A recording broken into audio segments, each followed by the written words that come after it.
ஏன் அடிச்சுட்டே இருக்கீங்க குருதேவா? குருதேவர்களே, எதுக்கு சிஷ்யனை இப்படி அடிக்கிறீங்க? பம் போலே தேவையில்லாம இந்த மட சாம்பிராணி துவாரகநாத் துவனியை நேத்து தொட்டதுக்காக தண்டனை தரோம். இவன் இப்படி பண்ணுவான்னு நாங்க நினைக்கவே இல்ல. வைத்தியரையா, வெளிய ஊர்க்காரங்க சொன்னது காதுல விழுந்தது இல்ல? ஆமா குருதேவா. நாங்க மட்டும் விட்டிருந்தா அவங்க உங்களை மாவு மாதிரி பிசைஞ்சிருப்பாங்க. ஆமா குருதேவா, எல்லாத்தையும் கேட்டேன். ஆமான்னு சொல்றீங்க? பம் போலே, அப்போ தப்புன்னு தெரிஞ்சுதான் துவனியை அணைக்க போனீங்களா? குருதேவா, குருதேவா, மன்னிப்பு மன்னிப்பு. என்னோட குரு வைத்திய சர்மா, நான் உங்ககிட்ட பணிவோட மன்னிப்பு கேட்டுக்கிறேன். பம்பம் போலே, நீ எதுக்காக வீணா மன்னிப்பு கேட்கிற வீரு? எங்க முடிவு மாறாது. அது மாறணும்னு நான் சொல்லல. அந்த குண்டு துவாரகநாத்தை போட்டு செம்மையா குத்துங்க. பம்பம் போலே. ஆனா வைத்தியர் ஐயாவை மட்டும் ஒண்ணும் பண்ண வேண்டாம். இப்ப துவாரகநாத் ஐயாவுக்கு ஏதாவது ஆனா வைத்தியர் ஐயா தானே பச்சளையெல்லாம் இடிச்சு அவருக்கு மருந்து தயாரிச்சு கொடுக்கணும். ரொம்ப நன்றி. சரி வீரு, இன்னைக்கு நீ இவ்வளவு தூரம் சொல்றன்றதுக்காக இந்த வைத்தியரை அடிக்காம விட்டுடுறோம். ஆனா நல்லா தெரிஞ்சுக்க, இனி வைத்திய துவாரகநாத் கூட சேர்ந்துக்கிட்டு அக்கிரமம் பண்ண போனார்னா நாங்க நிச்சயமா வைத்தியரை சும்மா விட மாட்டோம். பம்பம் போலே. பம்பம் போலே வேண்டாம். என்ன ஒண்ணு செஞ்சிடாதீங்க. இதுவரை செஞ்ச தவறு இனிமே செய்யவே மாட்டேன். வீரு, இதுவரை நான் வார்த்தை தவறி நடந்திருக்கேன்டா. இனிமேலாவது திருந்துங்க. ஆனா நாங்க துவாரகநாத்தை விட போறதா இல்ல. எப்படி இருக்கு? இனிமே இப்படி செஞ்சா உன்னை மன்னிக்கவே மாட்டோம். கிளம்புங்க லட்சுமண பிரசாத், கிளம்புங்க பிரசாத். ஆண்டவா, ராம ராம ராம. துவாரகநாத் ஐயா, குருதேவர்கள் இப்படி அடிச்சே உங்க முகத்தை சிவக்க வச்சுட்டாங்களே. இனி துவனி பக்கமே போகாதீங்க. இனி தோனியோட பேச்சையே எடுக்க மாட்டேன். நீங்க தப்பு செஞ்சதுக்கான பலனை அனுபவிச்சுதானே ஆகணும். அது இந்த ஜென்மத்திலேயே ஏற்பட்டுடுது. அந்த பகவான் உருவாக்குன இந்த கலியுகத்தோட பெருமையே அதுக்குள்ளதானே இருக்கு. ஆண்டவா, நீங்க இன்னைக்கு விதைக்கிறது தான் அறுவடை செய்வீங்க. இன்னொருத்தருக்கு கஷ்டம் கொடுத்தா நீங்க அந்த கஷ்டத்துக்கு உள்ளாவீங்க. கெடுதல் பண்ற ஒருத்தன் வயசாகும் போது துன்பத்துக்கு உள்ளாக்குறான். பசியில வந்த ஒரு மனிதனுக்கு சாப்பாடு போட்டா அந்த பகவானே உங்களை வாழ்த்துறாரு. ஜனங்களுக்கு ஏன் இன்னும் இது புரியல?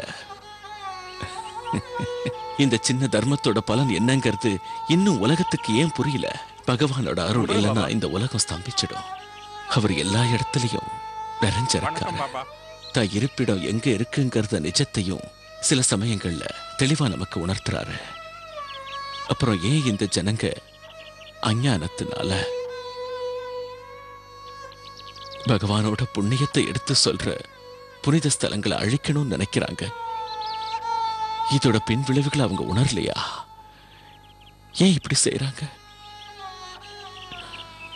நம்ம எல்லாருக்கும் கடவுள் ஒருத்தன் தான்.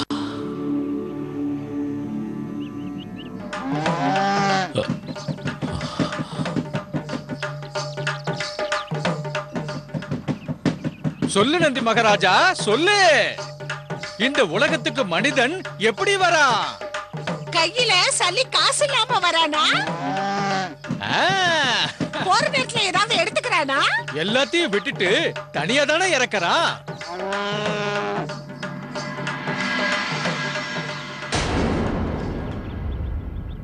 ஜனனம் எடுக்கிற நேரத்துல எதையும் எடுத்துட்டு வர்றதில்ல. அப்படின்னா இறக்குற நேரத்துல எதை இங்க இருந்து மனிதன் எடுத்துட்டு போறான்?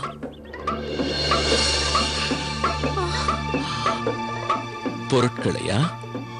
சொத்தையா?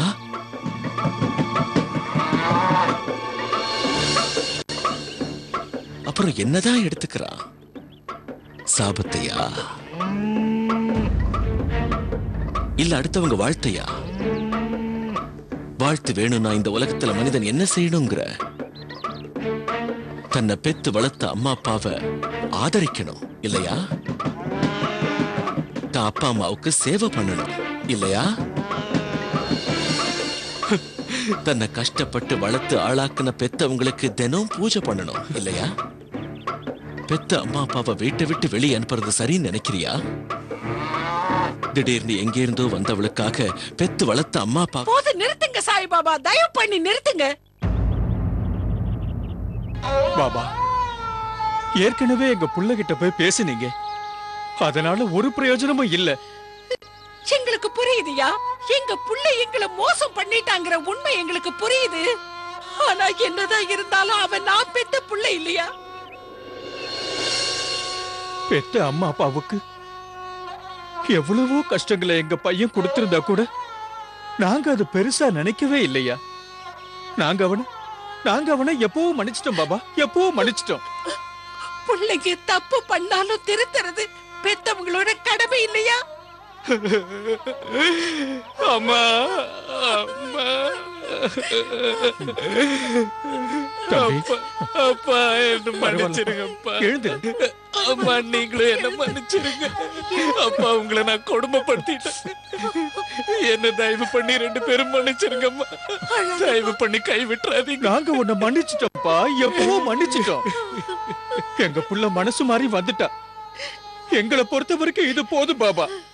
எங்க புள்ள எங்களுக்கு கிடைச்சிட்டா. இல்ல, இது மட்டும் பத்தாதுங்க. இவனுக்கு சொந்தமான அந்த வீடு கண்டிப்பா இவனுக்கு திருப்பி கிடைக்கணும். அநியாயமா நம்ம புள்ளைய மோசம் பண்ண அந்த நாட்டியக்காரி அந்த வீட்டை விட்டு துரத்துனாதான் இந்த பிரச்சனைக்கு ஒரு தீர்வு கிடைக்கும். நம்மள கடவுள் காப்பாத்துவாரு, அவள ஊரை விட்டு அடிச்சு துரத்துவாரு. நம்ம எல்லாருக்கும் கடவுள்